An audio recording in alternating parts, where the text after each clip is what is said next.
সিস্টেমটা কখনো হয় নাই। এমপিরা তাদের এলাকার প্রতি কমিটমেন্ট থাকে। পিআর সিস্টেম যদি আপনি ভালোভাবে দেখেন, সেখানে এমপিদের সেরকম গুরুত্ব নেই, সেখানে মার্কার একটা ব্যাপার থাকে।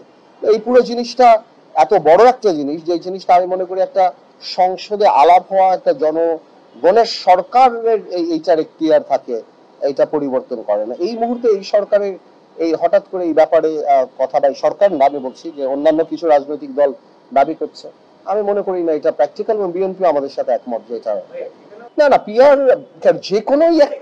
যে কোনোই একটা সিস্টেম, এখন যেহেতু নির্বাচনের ডেট চলে আসছে, মানুষ একটা স্বস্তির জায়গায় আসছে, এখন হঠাৎ করেই যদি আপনি এরকম একটা সিস্টেম দিয়ে দেন যেটা সম্পূর্ণরূপে আলাদা, বাংলাদেশ যেটা কখনো উইটনেস করে নাই, ভোটার এডুকেটেড না, আমরা এডুকেটেড না এই ব্যাপারে যে সিস্টেমটা কিভাবে কাজ করে, কি তারপর আপনার নির্বাচনী যে নিয়ম কানুন যা যা আছে, কোনো কিছুর সাথেই এটা বাংলাদেশে এটা জানে না।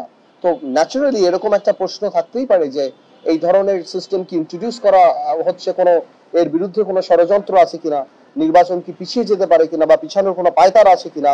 এটা তো খুব স্বাভাবিকভাবেই এই জিনিসটা সবার মাথায় আসতে পারে।